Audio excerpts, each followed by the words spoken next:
If you want to make AR shadows that have a low computational cost, then just follow these steps.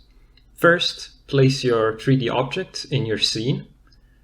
And next, create a quad object and roughly position it underneath your model. Make sure that the visible side of the quad is on the top, and make sure it is not clipping the model itself. You may position it as you see fit. Next, create a new material, and this will hold your parameters for the shadow. Make sure you disable highlights, reflections, and receive shadows, and add a gradient circle as a albedo and enable transparency. Now you can adjust the size of the shadow for more accuracy and adjust the transparency of the albedo as you see fit.